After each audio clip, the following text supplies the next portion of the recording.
Para todos que chegaram nessa sexta-feira de chuva, previsão de temporal, ventaval e aula de história. Vamos lá, pessoal. Perguntas? Perguntas, dúvidas? Dúvidas sobre a Revolução Francesa, sobre a guilhotina, sobre a Palestina. A Palestina não é desse assunto aqui, não.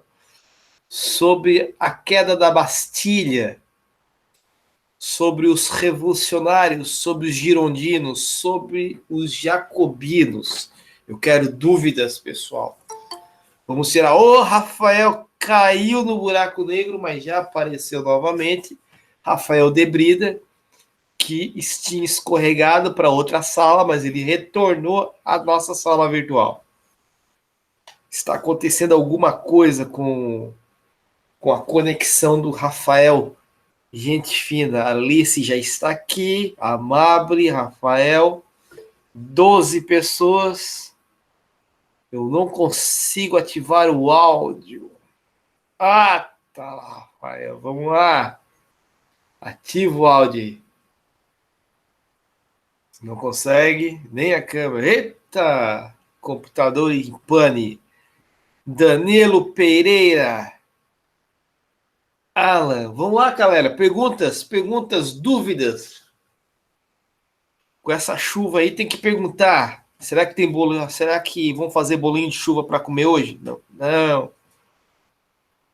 Vamos lá, tô sempre animado. Tô sempre animado porque não é todo dia que chove aqui, que molha minhas plantinhas, as plantinhas que eu não tenho, porque eu planto uma cebola, ela murcha no dia seguinte.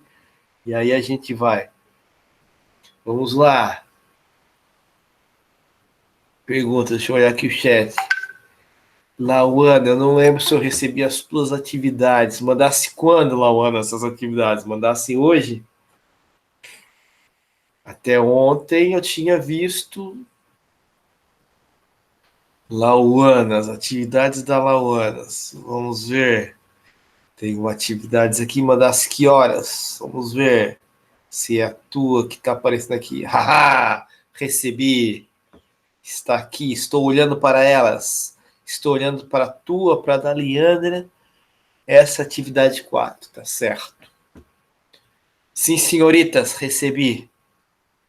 Está aqui, estou olhando para elas, para as atividades. Já vou, após essa aula, eu vou baixá-las, corrigi-las, arquivá-las, carimbá-las, etc, etc, etc. A atividade é até, vamos ver, agora eu não consigo ver direito aqui, mas é até dia 15. Até o dia 15. Se não estou enganado. Até dia 15 vai essas atividades aqui. Sim? Sim, pois é, como diria a Chiquinha. Pois é. Vamos lá, quem está com dúvidas, perguntem. Quem tem as respostas, respondam. E vamos participar de mais uma aula. Vamos lá, vamos chegando. Tem maracujá, tem melancia, tem abacaxi. Vamos chegando. Tá um preço bem bom. O abacaxi tá docinho, a melancia tá vermelha. Vamos lá, vamos fazer as perguntas sobre a Revolução Francesa. Está chegando, o Rafael chegou novamente. O Rafael é o cara que chega sempre. Chegou mais um código secreto aqui. Vamos lá, vamos seguir. Ô, Rafael, o bicho tá fera mesmo, né? Nesse computador. Isabela chegando. Deve ser o Cauã Pontes, com aquele cheio de código secreto ali também. Não, o T020 é o Yuri. Tá, credo. É muito comando aí. Comandos em ação pro meu gosto. Vamos lá. Deixa eu ver aqui. Eita. Vamos lá. Vamos lá, gente. Vamos perguntar. Vamos fazer as perguntas aí. Perguntem. Vamos lá.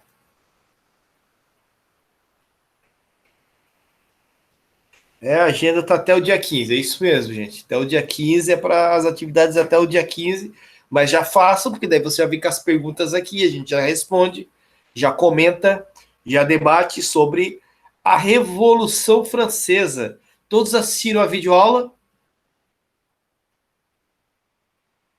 Todos assistiram a videoaula? Sim, sim, videoaula. Tem um documento na página da escola, que a escola está montando uma página, não sei se já está disponível a página para vocês, mas lá na página da escola, vocês vão lá na aba do meu nome lá, e aí vocês vão entrar, lá no. Já vou explicar a Guerra dos Sete Anos. Aí a Leandra já viu. Aí lá tem dicas do professor, lá mais pro final da minha página. Vai ter lá os. Lá na minha abinha, né? Que tá lá o Elton. Aí vai ter lá as videoaulas, vocês podem assistir elas por lá, caso não queiram entrar pela plataforma ON, porque ela pode levar vocês para um buraco negro. Vocês podem entrar lá pela página, lá você pode assistir as videoaulas por lá, tá? As videoconferências, e lá no finalzinho vai ter as dicas do professor. E lá tem uma dica para o oitavo ano, que é um documentário sobre a Revolução Francesa. Aí aparece, né? Assim, de filminho, aparece bem as interpretações sobre mais ou menos o que aconteceu. É bem legal, bem mais didático. E aí vocês vão estar vendo, vão estar compreendendo melhor. Galera não quer saber, galera só quer saber da Guerra dos Sete Anos. A Guerra dos Sete Anos que durou 7 anos, olha só. É porque tem guerra que não dura. A Guerra dos 100 anos durou mais que 100 anos. Vamos para a Guerra dos 7 anos aqui. Qual é a dúvida especificamente da Guerra dos 7 anos? A Guerra dos 7 anos foi uma guerra entre a Inglaterra e a França, que a importância dela é que ela não aconteceu apenas no continente europeu, ela se estendeu até o continente americano. Só para lembrar, gente, não sei se todos estão ligados. Leandro entrando novamente. Não sei se todos estão ligados, mas lá no Canadá, ele é um país hoje que ele tem duas línguas oficiais, né? Ela tem o francês e o inglês, porque o Canadá ele foi colonizado, ele teve duas regiões colonizadas por dois países diferentes. Tem a parte de lá do Toronto, parte onde fica Toronto lá, que é onde tem a colonização inglesa, e tem a parte do Quebec, que é onde fica a parte francesa do Canadá. Mas ela tem um predomínio maior francês, com certeza. O que a gente tem que entender? É que no momento desse momento que ocorre a Guerra dos Sete Anos, a gente ainda tem as colônias inglesas que estão se transformando aí nos Estados Unidos da América do Norte, elas estão no litoral do Atlântico. Elas não chegaram até o Pacífico aí, dos Estados Unidos da América não está formado. A gente tem as 13 colônias inglesas. Então, se vocês puderem depois olhar o mapa dos Estados Unidos, eu não sei se tem aqui na apostila de vocês, o mapa dos Estados Unidos, na formação dos Estados Unidos, acho que vai ser só mais para frente. Eu vou ver se eu vejo algum mapa por aqui para vocês depois olharem. Tá, não tem. Mas eu conseguiria compartilhar alguma coisa. Tá. Mas eu acho que vocês vão entender. Então, na parte do Oceano Atlântico, da parte, né, onde fica a costa brasileira, era onde estavam as 13 colônias. Do meio dos Estados Unidos até o Pacífico, né, até o outro lado dos Estados Unidos, ou era da França, ou era da Espanha. Muito bem. Então, até a independência dos Estados Unidos, o miolo dos Estados Unidos, onde hoje é o estado da Louisiana, pertencia à França. Ou seja, o meio dos Estados Unidos praticamente era o estado, pertencia à França. Louisiana por conta do Luís, né? Do Luís, não lembro se é o Luís XIV, se é em homenagem ao Luís XIV, mas enfim, É um uísque que depois, inclusive, vai virar santo.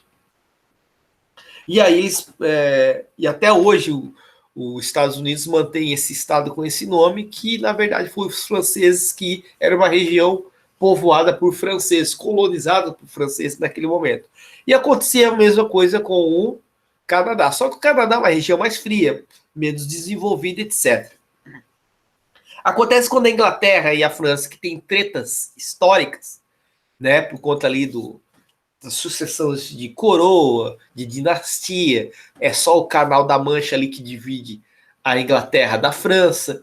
Então eles entraram numa treta aí durante o início do século XVIII e que favoreceu a independência das 13 colônias. Ou seja, como havia uma colonização forte ao norte das 13 colônias inglesas, ou seja, naquilo que depois se chamou de Canadá, os franceses que estavam com treta com os ingleses na Europa mandam dinheiro e mandam soldados para o Canadá.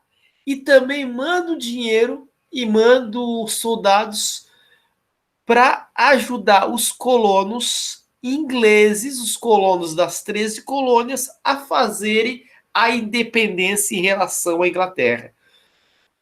As 13 colônias inglesas só conseguem fazer a sua independência por conta da ajuda dos franceses. Então a Guerra dos 7 Anos ela é importante porque, além da treta estar acontecendo na Europa, ela vai influenciar também o continente americano. E os colonos ingleses que estão descontentes com a Inglaterra por conta da alta cobrança de impostos, principalmente o imposto do chá, imposto sobre o açúcar, vai então começar a querer fazer a sua independência e vai fazer a sua independência abaixo de porrada, abaixo de guerra.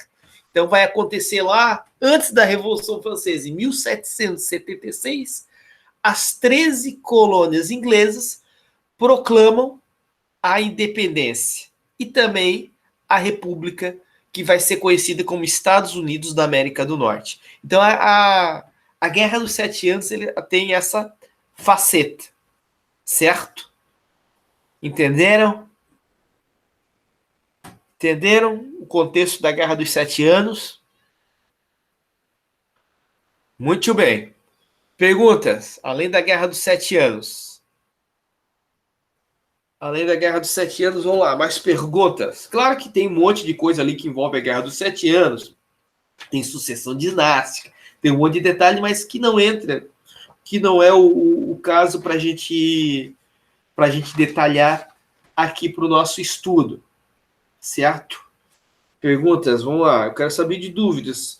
O que vocês ficaram com dúvidas aí, gente? Vamos lá. Guerras, mortes, revoluções, cabeça voando, sangue, muito sangue na Revolução Francesa. Vamos lá, gente. Opa, chegando gente nova, aluno novo aí, Thaís, que eu não conheço. Vamos lá. Dúvidas?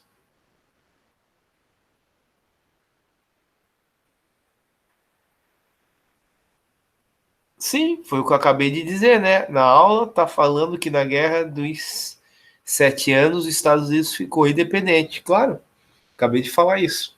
Os Estados Unidos ganhou a independência por conta que a França ajudou, né? Por conta de uma birra com a Inglaterra, por conta da guerra com a Inglaterra, por causa da Guerra dos 7 Anos, os Estados... Porque, olha só, quem é os Estados Unidos da América do Norte no século XVIII? São os colonos ingleses. Os colonos ingleses, até o século XVIII, estavam contentes, estavam ganhando dinheiro, estavam lá, o norte já era praticamente mão de obra livre, já estava desenvolvendo manufatura, máquinas, viviam a parte mais ali de Boston, vivia do comércio de peixes, de madeira, de peles.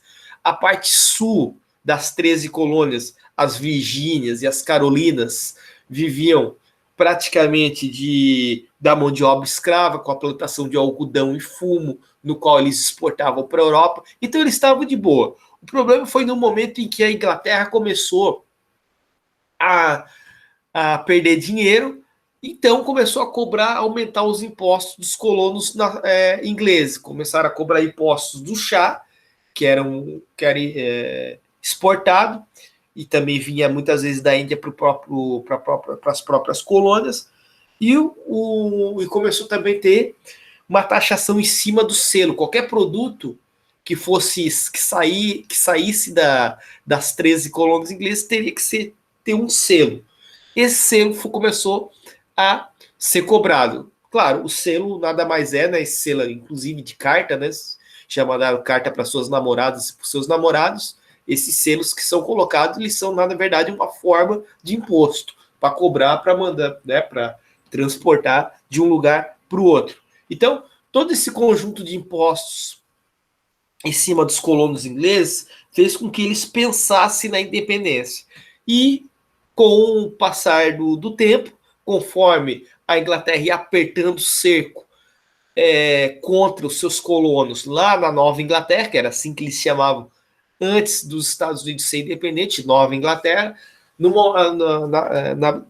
da maneira com que eles foram, com o tempo, apertando esse cerco, então os colonos foram ficando insatisfeitos e eles então vão fazer aí a independência, então, das 13 colônias que vai se transformar nos Estados Unidos da América do Norte. Tá? Isso como consequência da Guerra dos 7 Anos. Certo? Perguntas? Perguntas? Perguntas? Muito bem, Lauana. Pergunta. Vamos lá, mais perguntas. Alan, Alice. Vamos lá. Já perguntei. Leandra, Leonardo, Herman. Amabile, Nicolas, Luiz, Mariano, Rafael. Não, agora é Rafael, né? Rafael do Mundieg. Yuri.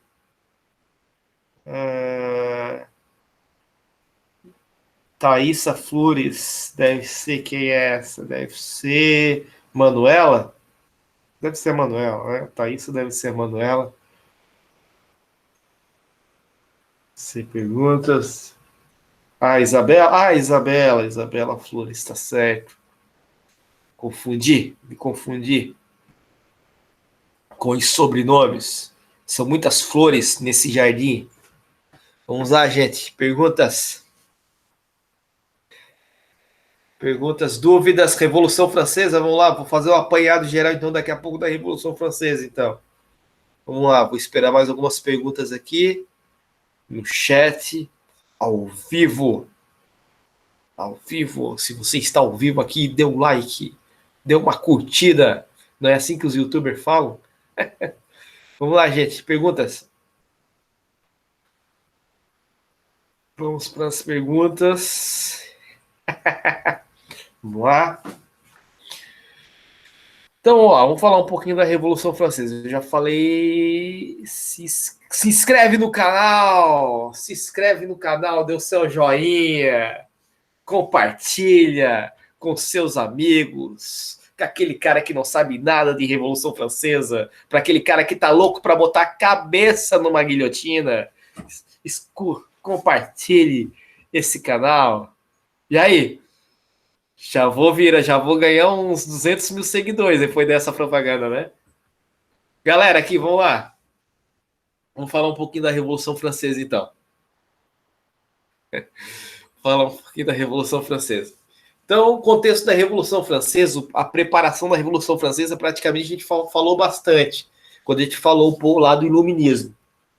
Lá no Iluminismo a gente também falou de como estava dividida a sociedade francesa, né? Em 3 estados. Então, esses 3 estados, a gente tinha lá o primeiro estado, que era o clero, o segundo estado, que era a nobreza, e o terceiro estado, que era o povo. Lá na videoaula, para quem assistiu, eu vou passando um slide, naquele slide tem, dentro da divisão dos 3 estados, tem lá também a divisão por camadas sociais, por grupos sociais. E aí a gente vai ver que a maior parte da população era de camponeses, analfabetos. Mas uma parte importante dessa população, que era a burguesia que apareceu, que se fortaleceu ali no século XVIII, e os sans-culottes, né, os sem calção, Na verdade, não é porque eles andavam pelados sem calção, é porque ele tinha umas calças que os nobres não usavam, aquelas calças, umas bermudas mais curtas, né? Que eles eram mais pobres, etc. Sans-culottes. Geralmente era pessoal que trabalhava com... Tinha sua oficina, né? Sua oficina de artesanato, vamos dizer assim, onde eles produziam chapéus, sapatos, etc. Então, tudo isso servia, então, para eles... Então, era uma camada importante aí da população. Tinha padaria, tinha açougue, e tudo isso fazia parte dos sans-culottes. Viviam nas cidades, só que eram camadas um pouco mais baixas. Então, eles movimentaram para acontecer essa revolução. E a França estava passando por uma grande crise. Crise econômica, crise social, crise política.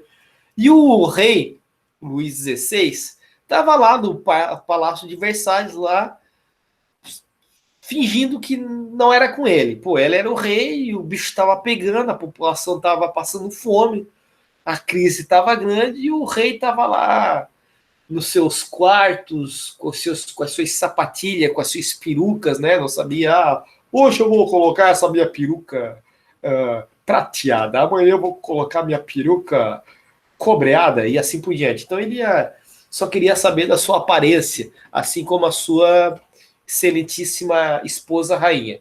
Então, a população cada vez foi ficando mais revoltada, a situação começou a ficar péssima na França, e ele resolve, então, por pressão da própria nobreza, convocar os Estados Gerais. O que eram os Estados Gerais? Seria uma reunião dos 3 estados para delimitar aí, ou para resolver os problemas, ver a opinião de cada um dos 3 estados e resolver deliberar políticas que tirassem a França do buraco. Bom, o problema é o seguinte, que para tirar a França do buraco, a primeira coisa que deveria fazer era tirar os privilégios do primeiro e do segundo estado, que era sustentado pelo terceiro. O problema é que isso não acontecia, porque se você juntasse o primeiro e o segundo estado em termos de votos, em termos de representação dentro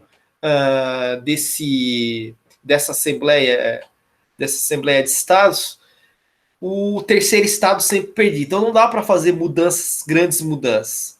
E aí onde foi que aconteceu a treta?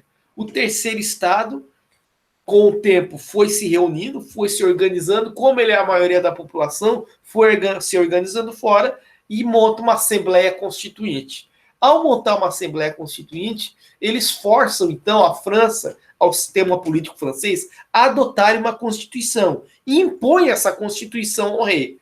Por que uma Constituição? Porque a Constituição é aquela ideia lá do Voltaire, né, de dividir o poder em 3, para não ficar o poder concentrado na mão dos reis. Lembrando que, por influência da própria França, os Estados Unidos da América, anos antes, já tinham feito a sua Constituição.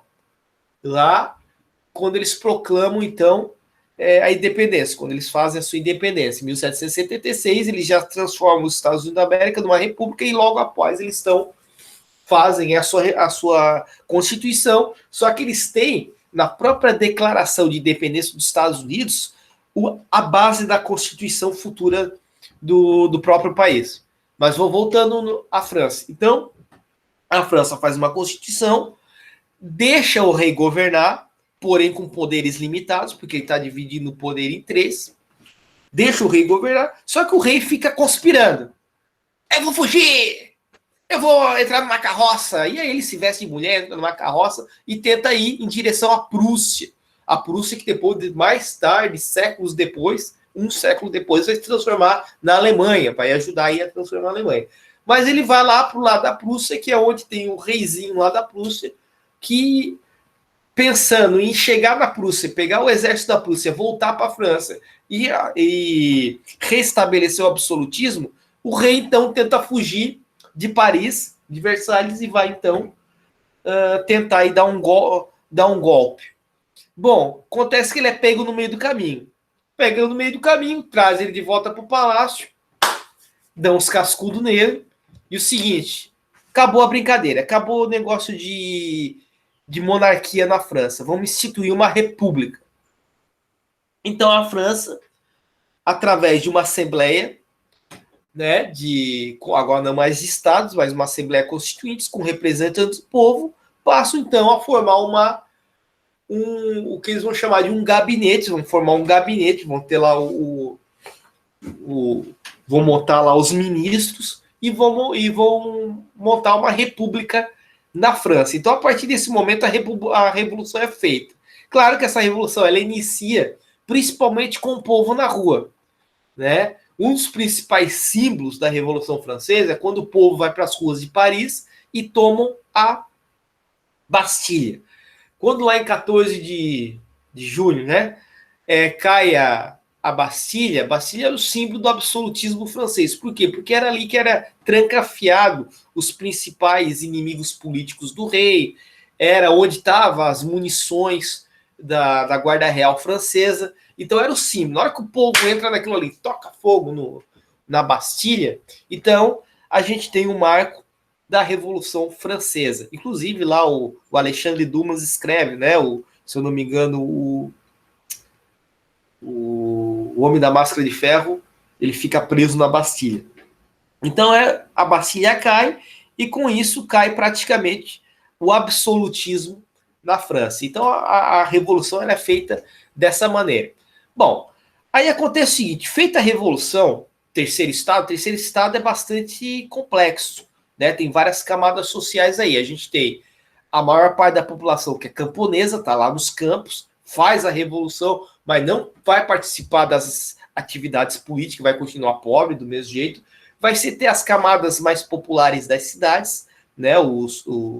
Esse pessoal que vive de oficinas, né? Ou de pequenos comércios, como açougues, padarias, feiras vendendo frutas, né? Nas feiras públicas, etc.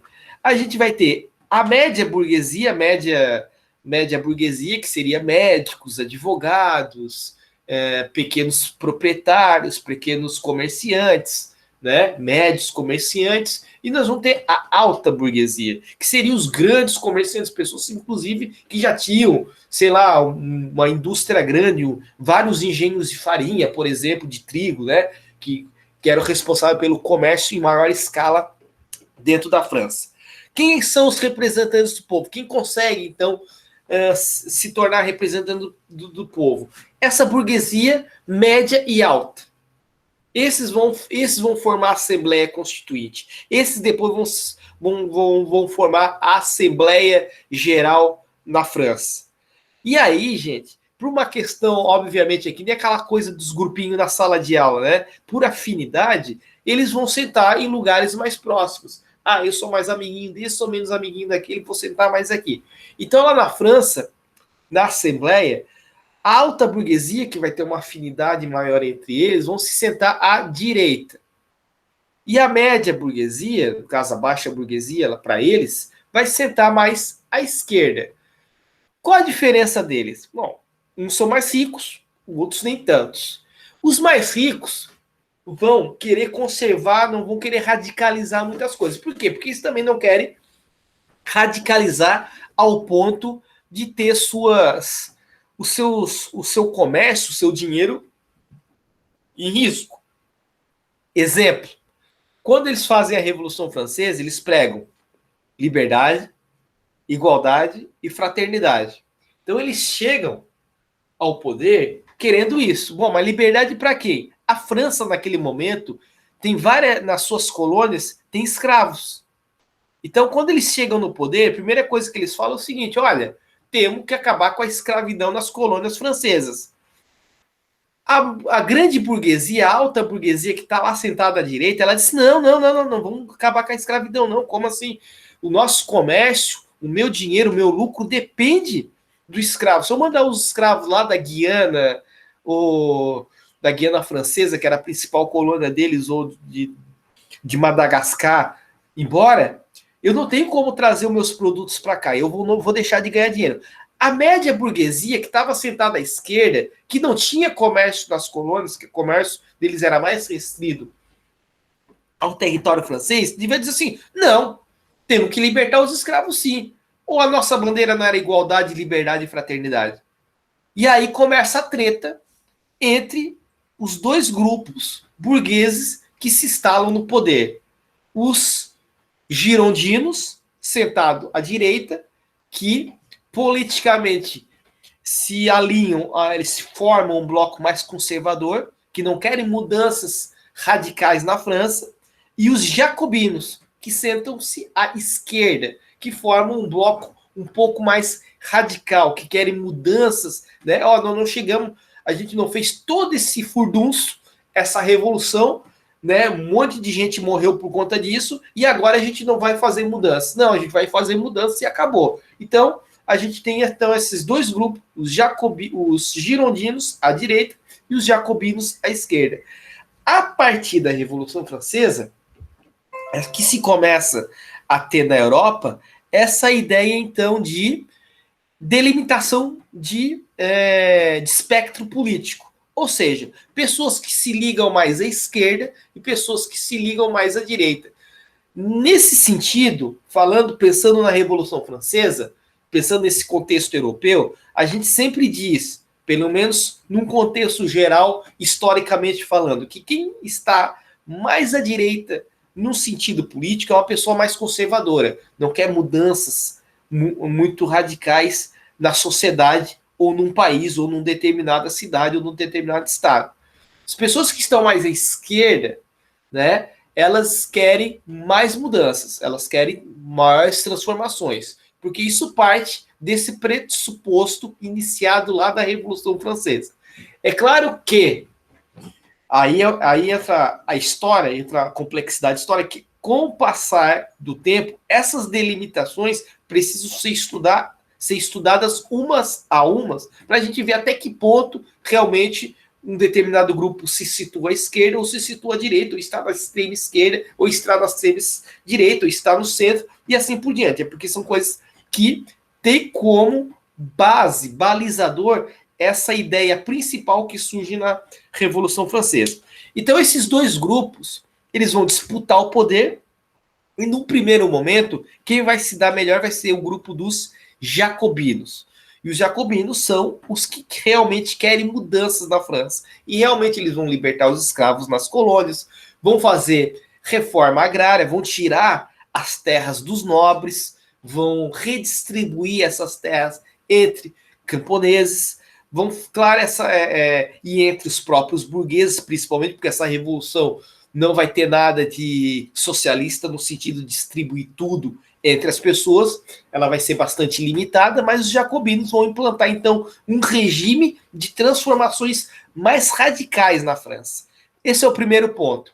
Segundo ponto que vai acontecer com esse grupo dos jacobinos, vai que cada vez mais eles vão se radicalizando no poder num curto período aí de um pouco mais de 10 anos, né, de 1789, que é quando acontece a Revolução Francesa, até mais ou menos 1799. O que vai acontecer nesse período? Principalmente após 1794, mais ou menos, vai iniciar o período do terror na França. O que é o período do terror? Esse grupo jacobino vai se instalar, vai ter o Diretório Nacional, que é como eles chamam a República na França. Não tem ainda um sistema presidencialista naquele momento. Vai montar esse diretório, e montando esse diretório, então, eles vão implantar um regime de mudanças, mas também de perseguição aos inimigos. E vai ser nesse contexto que vai surgir a tal da guilhotina, e todos os inimigos, inclusive o rei, a rainha, ex-ministros, nobres, e aos poucos os próprios jacobinos vão colocar sua cabecinha lá para a lâmina decepar a cabeça. Né? Vai ser um período bem turbulento na França, que então vai ser bastante complicado, vai ser bastante assustador para as pessoas, porque eles vão radicalizar não só na transformação social, mas nessa perseguição aos inimigos políticos, e praticamente todos os jacobinos acabam indo parar na guilhotina. Até a França mergulhar novamente numa turbulência, dessa vez não econômica, porque os jacobinos realmente reestruturam a França, a economia melhora, a política externa também melhora, as fronteiras ficam mais organizadas, mas internamente a França carece então de uma figura que possa organizar as coisas. E é aí que os girondinos dão um golpe e colocam no poder um general chamado Napoleão Bonaparte, que é a próxima fase da história da França e da própria Revolução Francesa. E aí, o próprio Napoleão Bonaparte dá um golpe nele mesmo e se torna um cônsul. Se torna novamente um absolutista, ou um imperador, ou um cônsul, como ele mesmo se autoproclamou. Tá? Então, esse seria mais ou menos o resumo aí da Revolução Francesa. Uma outra coisa importante que eu queria destacar com vocês é a história da guilhotina. Eu falei lá na videoaula, para quem assistiu a videoaula, a guilhotina, ela tem esse elemento importante, que ela tem várias facetas, várias ideias. E uma das principais ideias veio com a própria bandeira da Revolução: igualdade, liberdade e fraternidade. Como é que as pessoas, o que acontecia no regime absolutista? Já falei várias vezes para vocês, né? Inclusive lá quando a gente falou sobre o iluminismo, havia o direito divino, ou seja, as pessoas eram julgadas de acordo com o nascimento delas. Se você nascesse nobre, você teria naturalmente privilégio. Eu nasci nobre, então eu vou ser julgado de uma determinada maneira, eu já vou receber terras, já vou por direito, por direito eu tenho que morar num castelo, por direito eu tenho que ter terras, por direito as pessoas têm que baixar a cabeça para mim quando estão andando na rua, principalmente se não forem nobres, etc. Então, havia essa ideia de direito divino. Com a Revolução Francesa, os revolucionários trazem a ideia de direito natural. O que é o direito natural? É que as pessoas todas nascem iguais, todas nascem da mesma maneira. Não há diferença entre nobres e plebeus, vamos dizer assim. Então, quando acontece a Revolução, eles tentam colocar isso em prática. Como? Acabando com os privilégios. E uma das coisas que mais mostrava os privilégios era a morte. Quando as pessoas eram condenadas à morte. Um plebeu, um camponês, um pobre da cidade, quando pego cometendo uma infração, um crime, ele era julgado, torturado, bem torturadinho, né, com seus ossos bem esmagalhadinhos, e depois ele é levado a uma praça pública e incendiado, tocado fogo, e é levado para a fogueira. Um nobre, quando cometia geralmente o mesmo crime, era apenas julgado, e ponto. Raramente ele era preso, condenado, e quando acontecia isso, ficava muito pouco tempo na prisão, se fosse um crime muito grave. Por que isso acontecia? Porque por conta do direito divino, né? Quem nasce nobre tem privilégios, inclusive numa sentença jurídica, vamos dizer assim. Bom, os revolucionários não, todo mundo de agora em diante vai morrer da mesma maneira, ricos e pobres, plebeus e nobres. E aí eles convidaram um médico para desenvolver uma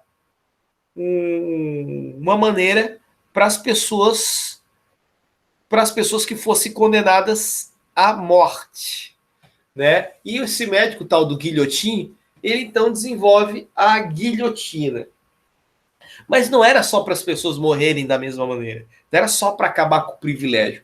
Era também uma maneira de fazer da França um Estado, uma modernização do Estado francês. No sentido de que quando chega o século XVIII, é o século em que as pessoas começam a se ligarem de que fazer as necessidades num pinico dentro de casa e depois jogar pela janela no meio da estrada já não faz mais sentido. Era isso que eles faziam antigamente. As camadas mais pobres não tinham repartições entre os cômodos da casa. Ficava todo mundo meio que junto ali, principalmente os pobres, com os animais, tudo. Então, era muita falta de higiene. Então, tinha muitas doenças provenientes disso. Então, era muito complicado. Então, junto com a Revolução Francesa, já tinha, principalmente por conta dos cientistas iluministas, a noção do quê? De modernizar o Estado, de higienizar o Estado. Então, a guilhotina também simboliza um pouco isso. Ela simboliza uma maneira de matar as pessoas sem contaminar a sociedade. Porque vocês imaginem, no antigo regime, no absolutismo, era comum, por exemplo, um cara que tivesse cometido um crime contra o rei ser esquartejado, salgado e colocado seus pedaços nos postos, para que as pessoas pudessem ver e dizer assim, não, eu não posso, se eu falar alguma coisa contra o rei, vai acontecer isso comigo. Pô, só que vocês imaginam a urubuzada comendo os pedaços do cara nos postes, a catingueira, a moscarada, a contaminação do ar que não tinha no centro de Paris. Então, tudo isso, aos poucos, principalmente no século XVIII, os cientistas iam percebendo que isso não cheirava e não era não cheirava e não era nada bom para a população. Além, claro, da fogueira. Você botar fogo numa pessoa em praça pública, aquela fumaça, né? Uma coisa é você botar fogo ali, até no cachorro. Se você botar fogo no cachorro na rua, você vai ver a catingueira, que é a contaminação que aquilo faz. Você imagina numa pessoa, né? Saindo tudo para aquela fumaça, para todo mundo cheirando, todo mundo inalando aquela fumaça da pessoa queimada. Então, tudo aquilo era uma falta de higiene terrível, contaminava tudo mesmo. Não, é para vocês entrar no espírito da aula. Eu tenho que falar a vida real aqui como ela era. Então, tudo isso contaminava a sociedade. Então, esse médico, ele vai dizer assim, olha, então a gente vai botar a cabeça da pessoa no buraco, né? A lâmina vai ser uma lâmina de aço e ela vai passar na cabeça da pessoa, a cabeça da pessoa rola no cesto, vocês enterram a pessoa, nós vamos lá, passamos um paninho com álcool na lâmina, limpinha, higienizada, esterilizada, os micróbios todos mortos, e pode botar outra pessoa ali de novo com a cabeça ali. Então era uma maneira de higienizar também a sociedade francesa, era uma maneira de higienizar aquele espetáculo da morte. O espetáculo, ele continuou. Todo mundo se reunindo em praça pública, todo mundo olhando aquela pessoa sendo morta, né? Porque desde a Idade Média, as pessoas se reuniam em praça pública e ficavam lá olhando para a pessoa, até a pessoa ser enforcada. Todo mundo, êêê! Ou a pessoa sendo colocada no fogo, êêê! E a guilhotina não mudou. Eles ficavam tudo com o olhinho brilhando para a lâmina, cabeça voava, jorrava o sangue ali, todo mundo, né? Todo mundo estava esperando aquele acontecimento. Então o espetáculo não acabou, mas a forma de fazer o espetáculo mudou. Ou seja, a França estava se modernizando. As ruas agora, elas tinham que ter saneamento de esgoto. No século XVIII começa a aparecer a ideia de banheiro, né? Antigamente o pessoal fazia no piniquinho, jogava, dava para o escravo levar lá para o meio do mato as fezes, etc. Então era uma coisa meio que, nos dias de hoje, meio nojenta, mas era comum. Durante séculos, milênios, o homem fazia isso. Então, só que chegou no momento, por conta que principalmente Paris, né, todo mundo muito amontoado, as cidades começaram a crescer, isso começou a ficar inviável. Era um jogando, sei lá, fezes na cara do outro, né? O cara tava passando na rua, o cara jogava pela janela, discutivelmente ia pegar em alguém aquele negócio ali, não ia dar muito certo. Então, a guilhotina também foi uma concepção de modernização da sociedade. Junto com a guilhotina, claro, vem outros elementos aí para estar mudando as formas de relações sociais em termos de higiene dentro das cidades. Começa principalmente na França, mas vai se espalhando pela Europa, principalmente pelas capitais europeias. Certo, pessoal? Gostaram? Não gostaram? Dos pinicos nas caras das pessoas? É uma coisa hoje meio complicada. Hoje todo mundo tem que agradecer aí que tem um banheirinho em casa, porque antigamente não era assim que acontecia. Era tudo no piniquinho e depois voava pela janela. E aí as cidades, a janela era pertinho da estrada, né? Volta e meia pegava na orelha de alguém. Volta e meia pegava na orelha de alguém. Certo, pessoal? Acho que está dando nosso tempo aqui. Quero perguntas, dúvidas. Dúvidas? Ah, não, temos mais um tempinho aí, temos mais alguns minutos ainda. Guilhotina. Dúvidas sobre guilhotinas? Dúvidas sobre os pinicos, não, né? Pinico ninguém mais. Todo mundo entendeu essa parte, né? Parte da higienização, todo mundo perdeu.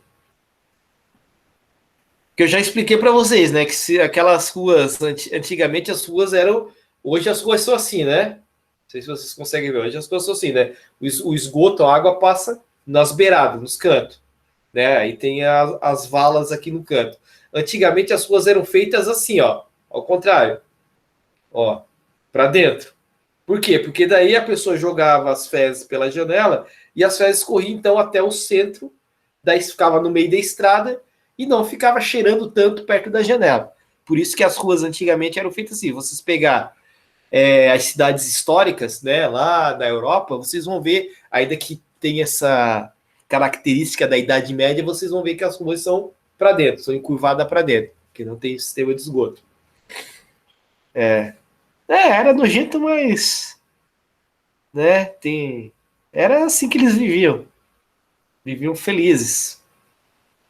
Bem contaminadinhos também. Certo? Perguntas, então. Vamos lá, perguntas. Revolução Francesa, guilhotina, cabeças voando. Vamos lá, galera.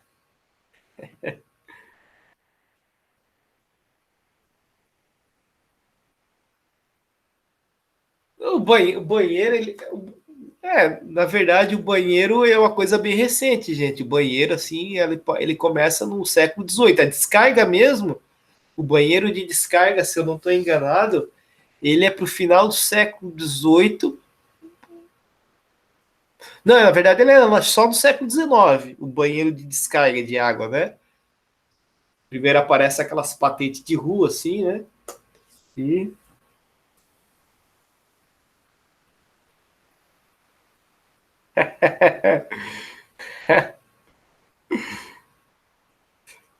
Era mais ou menos assim. Não, os ricaços aí tinham uns pinicos de ouro. Mas o cocô continuava mesmo. Não mudava muito, não. Uns piniquinhos só mudavam um zero de madeira, outro era de ouro. Mas até inventar a patente como a gente conhece hoje, só demorou.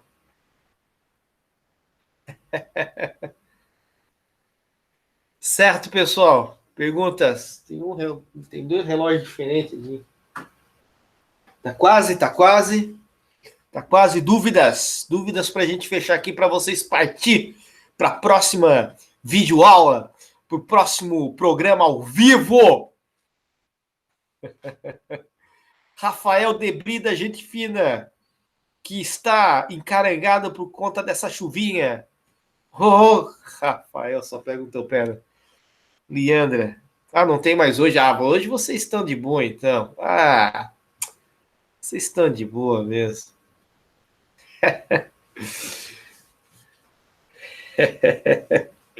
Isso aí, gente. É isso aí. Dúvidas, gente? Ó, assistam lá o vídeo. Depois, ó, a Leandra já disse que já viu. Quem puder, olhe o documentário sobre a Revolução Francesa, é bem legal. Não tem essa parte do pinico, pode deixar que ninguém vai passar mal, né? É bem legal para entender. Não, não tem prova. A gente vai. A avaliação de vocês vai ser feita pelas atividades, por enquanto. Tá? E vocês dão uma olhadinha lá, então, no documentário que está lá na página, na aba Professor Elton. Vocês olhem lá, assistam, dão like, compartilhem. O que mais que tem que fazer? Esqueci. Certo, pessoal? Ativar o sininho. Ativar o sininho para vocês receberem as notificações. É isso aí, galera. A galera tá ligada. Certo, gente? Já pode sair. Então, beijo para todos, beijo para todas. Podem ir dormir nessa chuvinha. Qualquer dúvida, mandem mensagem. Não esqueçam. né? Façam as atividades e até a próxima. Tchau, professor. Tenha um bom dia. Bom dia, tchau.